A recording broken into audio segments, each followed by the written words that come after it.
welcome back to another episode of Street VN. So it's me too again, and joining with me today is my friend Lizzo. Hey! Hi. You know, too, this is wonderful. When most people think of northern areas of Vietnam, they think of mountains and going up mountain passes, right? Yep, you're right. But today we have a very special experience because we are exploring the northern area, traveling by cruise boats, right? Right. Here in the wonderful ecotourism area of Nha Trang. Yep. Yeah. In Nha Trang, we have many destinations to explore, but we don't know yet. But we are about to explore about it. Right. Yep. What I do know is that we'll be talking about some vocabulary related to tourism, ecotourism, and Nha Trang. We'll also be taking a look at the second conditional. Yep. Lizzo, you know what? That is actually the part that I'm most curious about. Wonderful. Yep. So let's go to explore more. Right. Yep. Let's do it. Let's do it. Nha Trang is a mountainous district of Tuyên Quang province, where Nha Trang Lake is located. With its primitive and mysterious beauty, Nha Trang Lake has become a wonderful tourism destination. Nha Trang in the Tay ethnic language, 110 means the last field. Nha Trang win points for its vast green fields, limestone mountains, primeval forests, and giant lake. Its appearance is often compared to the famous Hạ Long Bay, a UNESCO Natural Heritage Site in northern Quảng Bình province, and has been dubbed the Hạ Long Bay amid mighty mountains and forests. With its gigantic landscape and precious natural resources, Nha Trang Ecotourism Zone in the Highland district of the northern province of Tuyên Quang has become a popular tourism destination. You know, I think that the mountains in the background look like a sapphire blue. Wow. Wow, another adjective. Talking about the mountains around us, you see this jungle. We call it a primary forest, which is incredibly important in an ecosystem because the original plants. You know, what else can you tell me about this area, Thu? So this area is actually preserved, and we call it National Park. Right. Yep. Conservation area Yes. in a national park. You're right. This is all protected. Yep. Wow. I love that. So should we have a look at those new words again? Yep.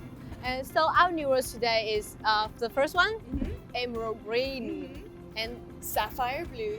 yep, primary forest, right? I remember your word. National park. And conservation area. Lizzo, what are we looking at? Hi, you know, I think this is very special because this is the first one I see like this in Vietnam. And I'm very excited because this is a source of power. Wow, okay. What kind of power is it? Electric? Electric? And it's hydroelectric power because this is a hydroelectric power plant deep underground, and it is using this reservoir of water to produce power. So that's some vocabulary for you guys. So the word over there, is it a dam wall, right? Correct. Because we're in a reservoir that is collecting and keeping the water, we need a big wall. So that is the dam wall. Wow. So Lizzo, I think the water is very deep next to the dam wall, right? Right, and you're totally correct. You know, that makes me think of a really special idiom about quiet people. The idiom for the scenery, right? No, it talks about scenery, but it actually is about a person. And that is still waters run deep. So it has two meanings, and isn't that a metaphor? You're right, it's a metaphor. So we see still water and we know that it runs very deep. It's kind of talking about a person who is quiet, but they might have very deep and intricate and complex thoughts. We just don't see it. All we see is the stillness on top. Wow, such an interesting idiom. Right, and what a great metaphor. So thank you for pointing out that part of speech. Yeah, but anyway, we've got so much more to see, right? Yes, too many words in this episode, right? So the audiences, you have to learn all over, like revise it, right? Yeah, they gotta revise a lot of words. So Lizzo, we are here. This is a stone pillar that called Vai. Vai, the stone pillar. Yes. Wow. And there is actually a myth that sticks with a stone pillar. You know what? all the destinations in Vietnam stick with the myth, right? Seems like it. Yes, so I will explain for you the myth that this is a stone pillar that for a long time ago they consider is at a stake. You mean like a stake that you hammer into the ground? Yes, you're right. But except is that this stake is to tie the sky buffalo. Wow. Yes, and there is actually a thing with this stone pillar is that it brings good luck. Yeah. So if you are a woman, you will put your right hand, and if you are a man, you put your left hand, Well, and this brings for you good luck. my right hand before it goes. Dee. Touch it. Yay, okay. And you know what? Your wish will come true. Great, so now we've got to make a wish, right? Yep, just make a wish.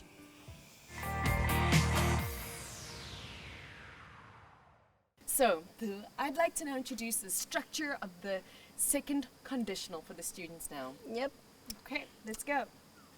We have if plus a subject plus a past participle plus a subject, would, and then the infinitive of the verb. I think it's kind of complicated to me, but like what action did this tense describe? Well, we describe something in the present or possibly in the future that is either not likely to happen or totally impossible. Would you like to hear an example, or do you want to give me one? I will give you one example. Okay, great. If I won the lottery, I would buy a jungle. Okay, great. That's a great example. Is that correct? Yeah, that's correct, because Thu is very unlikely to either win the lottery or be able to buy a jungle. So that's great. Yeah. Okay, I have another one. If Thu rowed the boat would crash. Okay. I would never be able to ride the boat. Potentially. Yeah. Okay, one more example. For me, so if Lisa jumped into the lake, she would cause a tsunami. Great. I just want to make sure that we have the past participle Yep. in the sentence there. I've got so many bugs. We would say if Liesel jumped. Jumped. So that's a note Okay. for the audience. Make sure when you use a past participle with the ed ending that you have the id very clear. All right? Jumped. So I missed the ending sound, right? Yeah, right. And No. the second phrase is would cause. Would cause Yep. a tsunami. Whoa. I'm clearer now. Whoa. So now we know that I'm not that big, Mom. Great. I'm so glad we could get through that structure today. And now we can continue to look at the beautiful scenery here in Nahan. And also the vocabulary, right? Right. Yep.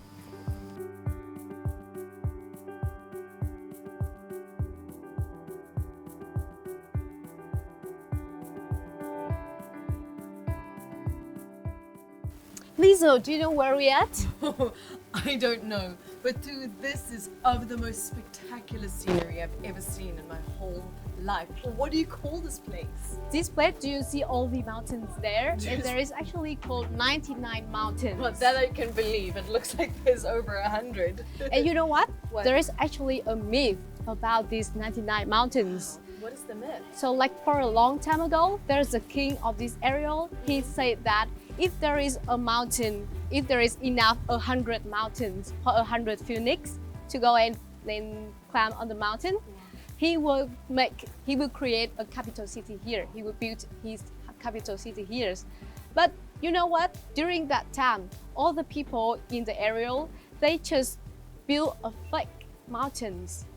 So, and then the king found out that that is not an actual mountain, and he just destroyed it away. And that's why when 100 phoenix come, there is only 99 phoenix can put on the mountain, and the phoenix left, there's nowhere to put on. So that's why that phoenix flew away, and all the rest of the phoenix flew away too. I think this is so interesting because in Vietnam there's often the stories of royalty, and phoenixes and dragons, and so this is really special. And Yep. it looks like a fantastical place. I can see all the phoenixes flying here, yeah. You can imagine that scene, I right? can see it, And yeah. in Vietnam, it's actually wherever a scene like this 99 mountain, a destination, there always a myth come with that. This is so interesting, right? Yeah, the deep history of Vietnam continues to fascinate me. Yep. But we have a challenge. Yes, so right? watching these beautiful scenes, I just come up with a challenge for you and me, Liesl. What is it? So the challenge will be, remember we have a grammar in this episode, right? Yes, we use the second conditional. Yep, so each of us will come up with 3 sentences with a second conditional. Yeah. Yeah. All right, let's give it a go. You start or I start. Okay. I start first. Okay, you start. I will start a sentence about you. Okay. If I was a tiger, I would eat you. Okay. I'm gonna make a sentence about you. If I was a dragon, I would banish you. How can you do that though? I would never. That's why it's a second conditional. Because Yep. these are things that are not possible. That impossible. Okay. Yeah. Another one. Another one. If I was a millionaire, I would buy this lake. What? You know that I'm so fascinated with this lake and this beautiful scene. I'm just so ambitious. I just want to own this. Okay. If I was. And it's impossible, right? It is a bit. Your turn. Yeah, and now I think because you stole mine, I wanted to buy the lake. Okay, if I was very rich, I would buy a cruise boat to travel on your lake. It's still impossible for you to do that. But that's our wishes, right? Right. The Okay. last one. The last one. Last one. If I flew up the mountain, I would reach the clouds. Okay, I have one also about the mountain. If I walked into the jungle, you would never see me again. And you would disappear immediately. I would disappear. You were vanished. I would vanish. Oh. Or, yeah, that's it. That's it. Okay, so we got 3 sentences, right? Yep. Did it make sense? Like, these are things that we would think about but are not quite possible in reality. Yep. So that's the grammar for today. Yeah. And remember all the vocabulary we learned related to this ecotourism area in Nha Hang. And we're gonna keep enjoying this spectacular scenery, Yep. but you have to keep practicing at home. Yep. Because practice makes perfect. And the more you use these words, the more likely you're to keep them in your mind. And this is also the end of this episode, right? And this trip is actually not over, but we have ended the episode here. Yeah. So- So, see you guys next time in Street VN with me, Liesl. And 2. Bye. Bye.